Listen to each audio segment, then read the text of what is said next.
வணக்கம். கொடிநிலை, கந்தளி, வள்ளி என்ற வடுநீங்கு சிறப்பின் முதலன மூன்றும் கடவுள் வாழ்த்தொடு கண்ணிய வருமே.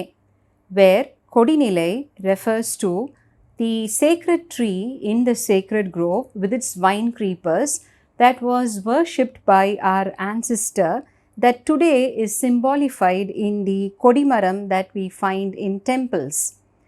Even after the tree dried up, the trunk of the tree was worshipped by our ancestor in association with its sacredness, and it became Kandali. Now, there is a poem in Ahananuru that goes, கடவுள் போகிய கருத்தாள் கந்தத்து உடனுரை பழமையின் துரத்தல் செல்லாது. And the creepers around it were as green as ever, and that became Valli. The richness of Tamil language and literature and the depth of our culture allows for multiple association of meanings for these words. In ancient Tamil country, the king was associated with divinity, and in his praise, the Kodinilai came to refer to the king's flag that he hoisted over enemy territory after defeating them in war, and his praise was sung by the poets. Kandali, where Kandu meant to protect or stand by, and here he defeated his enemies and destroyed their protective fortresses and saved his people. His praises were sung. Valli referred to Vallanmai, his generosity, where he rewarded the soldiers who fought for him with golden anklets. Ponnal Seida Veerakkalal. The fallen soldiers were commemorated by erecting hero stones, and Kandali also meant hero stone, that is the Nadukal. Starting from here, in a much later work, Puraporul Venba Malai, that was composed in the 9th century AD, Kodinilai here again is the king's flag but is associated with the flags of Brahma, Vishnu and Shiva. Now by this time, the integration of Vedic gods with our gods had happened, and Kandali refers to Lord Vishnu, where he goes and destroys the fortress of Vanasuran, and Valli refers to the term of Velan Veriyadal, where the Lord Muruga is made to manifest through a divine trance ritual. We know that one of the names of Lord Muruga is Kandan, that also comes from Kandali. He is the one who stands by you and protects you from evil, and Valli being the ritualistic trance that is associated with him. This is a culture that has been with us from time immemorial. Tolhapiyanar assigns deities for all the landscapes in Tamil country, and Seyon Meya Maivare Ulahamum, where Lord Muruga is shown as the presiding deity of the Kurinji lands, that is the hilly territories.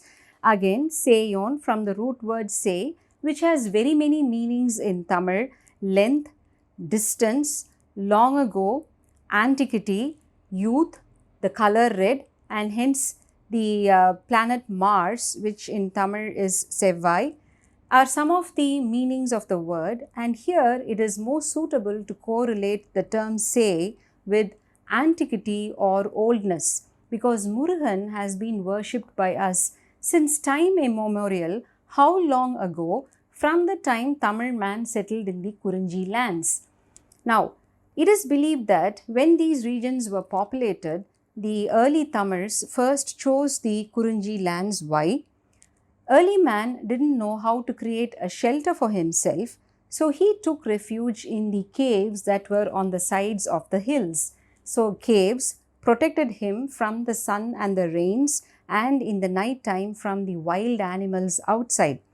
We saw in the previous episode of how the early caveman venerated the woman because of her childbearing capacity, from which was born the worship of the mother goddess, and how he protected the woman and the child.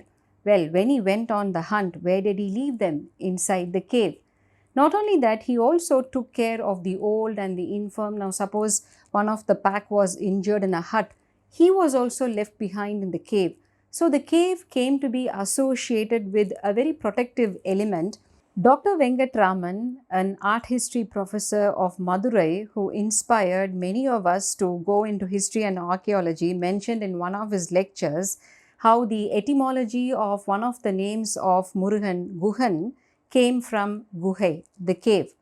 So here he was a protective deity, and going to the term Murugan itself from the root word Muru, which is the verb Murukku, described in Tirumurugatrupadai, one of the earliest works, Mooil Murukiya Muranmigu Selvanum. Muru or Muri has many meanings in Tamil, as in to fold, to shrivel, to shrink, to bend, to curve, and Muri being very old, Murinju being sunk in antiquity, Mooran being to fight, to battle, to be fierce, Muradan as in an ill-tempered and wild person, and Murugan as in a violent man.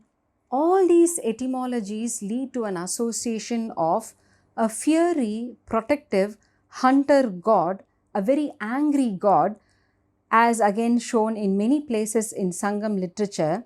Murugan Chitrathu Urugu Elu Kurisil is a line in Purananuru, and this association is always with a formless demonic spirit of a god. And how do you manifest him?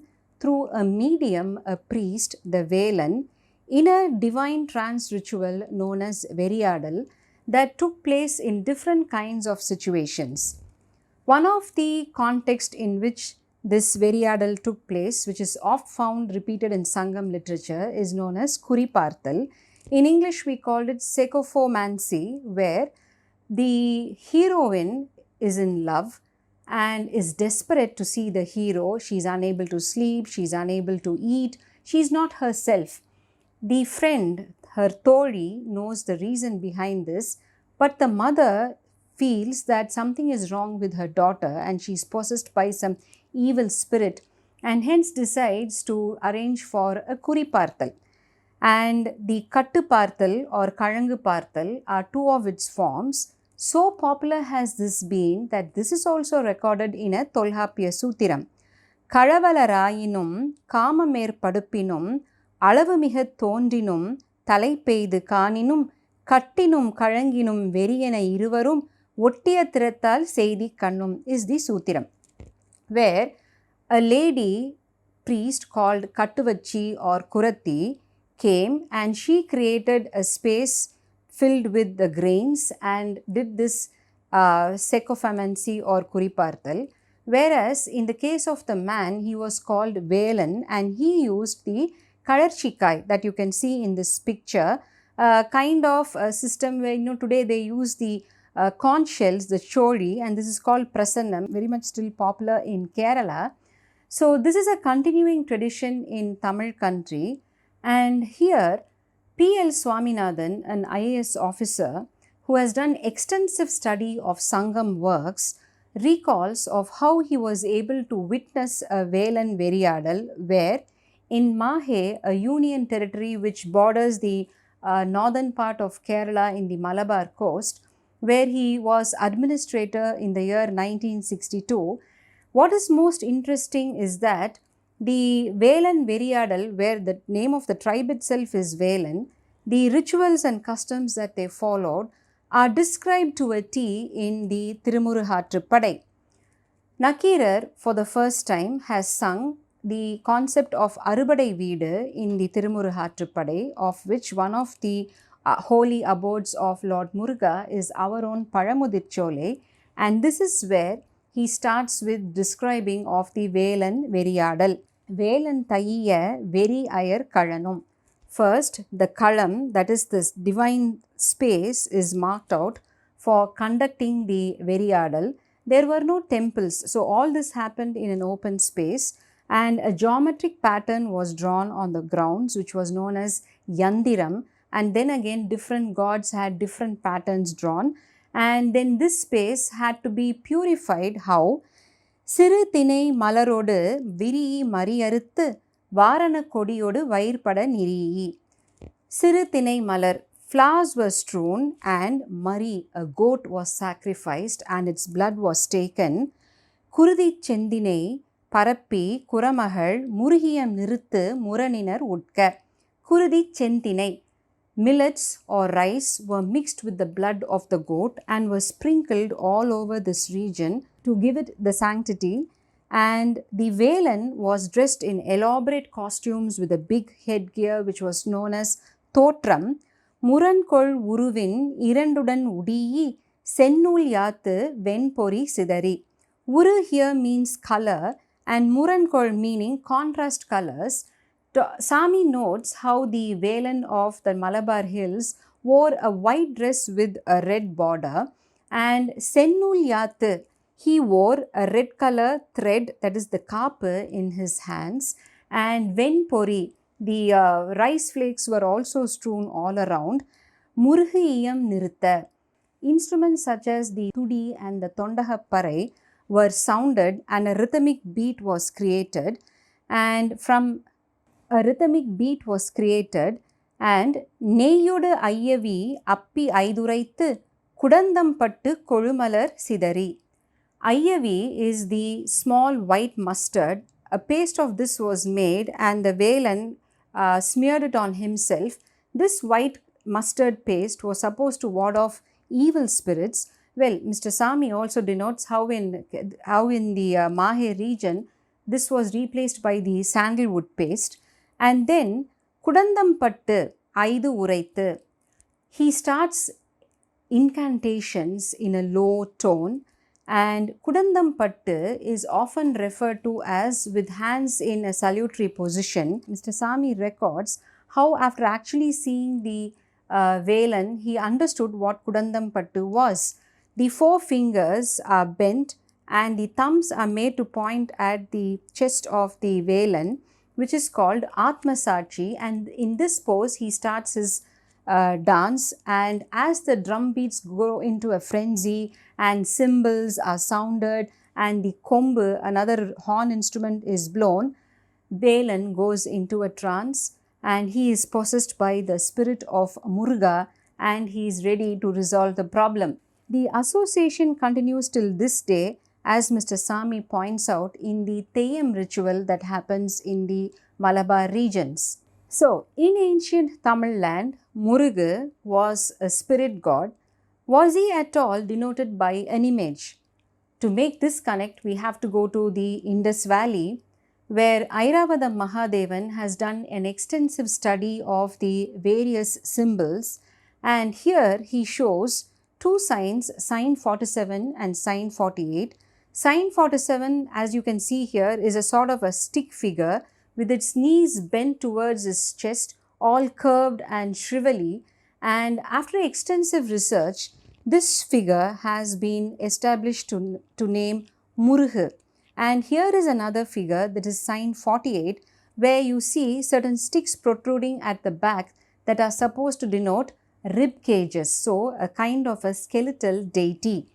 Airavada Mahadevan also shows how these miniature tablets and seals carrying these anthropomorphic images were found at the lowest levels of the Harappan site, attesting to their antiquity. In the later Harappan culture at Kalibangan, these same images were seen on terracotta pottery as graffiti, showing that by that time, by 2000 BCE, this had become a religious symbol. In the year 1960, at a place called Sanur in Tamil Nadu, in a megalithic burial site, the same Indus symbols that denote Murugu were found on pottery as graffiti and was established as meaning Murugu by the noted archaeologist B.B. Lal, and the time period of these potteries were dated to the second half of the first millennium BC, which made B.B. Lal conclude that after the decline of the mature Harappan civilization, the people should have migrated to South India carrying the worship of this deity with them. Similar such votive signs on pottery were found in the year 2003 at a place called Mangulam by the Tamil Nadu Archaeological Department, and later at Pattanam near Musiri, Kerala by Mr. Selvakumar et al. But here is where it becomes very interesting. In the year 2006, A Neolithic Celt axe stone was discovered by a school teacher, one Mr. V. Shanmuganathan, at a place Sembiyan Kandiur near Mayavaram, and this small Celt axe carried 4 Indus symbols. Airavadam Mahadevan studied it and established the time period of the axe tool itself to 2000 to 1500 BCE, and also that the stone was made of a material native to peninsular India and that it could not have come from the north. Out of the 4 symbols, the first symbol of course was Muruga, and this jar symbol has been interpreted as the Anvihudi in Tamil, thereby meaning Murugan. Hundreds of this particular pair of symbols have appeared throughout the Indus regions, and this Airavada Mahadevan claims helps establish the fact that the Harappan civilization and the Neolithic Tamil civilization must have had a very common and strong connect, not only in terms of language but also in terms of culture. We have also seen about another important excavation site in Tamil Nadu, that is Adichanallur. Very early on in the excavations done there, gold diadems, mouthpieces, fowls embossed on bronze pieces, and iron tridents were found. Professor Neelakanta Sastri, the noted historian, in his History of South India records how these iron tridents are very similar to tridents that were excavated from Palestine and Syria associated with King Solomon, dating them to 1200 BCE, and hence establishing that the worship of the Lord Muruga went back to times of prehistory. There is yet another sign in the Indus Valley that has been correlated with Murugan. Look at this sign. There are 2 consecutive circles intersecting each other, and we know that this is a kind of a bangle, and we know that this design also exists today. We call it the Murukku Valayal. Parpola sees these 2 bangles, the intersecting sign, always being preceded or succeeded by these 2 signs of straight lines, and has studied them or interpreted them to mean veil. So hence this sign denotes Muruga Veil or Veil Murugan. And here he makes another deep cultural connect. A lot of stoneware bangles have been excavated in the Harappan regions, in which this symbol have been embossed. Parpola says that this must have been for some votive offering, as these bangles must have been very expensive to produce, as it required a process of being put inside sealed containers heated to a temperature of 1200 degrees centigrade to be able to emboss the symbol on stone. So why were these being offered and to whom? His conclusion is that women made this votive offering to Muruga, who is denoted by the Murukku symbol, wanting a boy child. Now, how did he make this conclusion?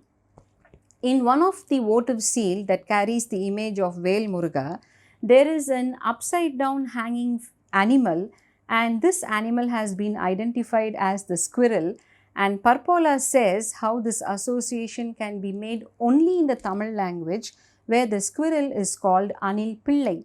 Pillai denoting a boy, and the name association also continues, where even today Muruga Pillai, a name which is particularly popular with the Jaffna Tamils. In Tamil country, the bangle is seen as a circle of protection, and hence we conduct the bangle ceremony for pregnant women in their 7th month, which we call Valaigappu, and here the association is made with Lord Muruga, seeking his protection. The practice and the association continues till today, and we will explore more of this in the next episode. Vanakkam.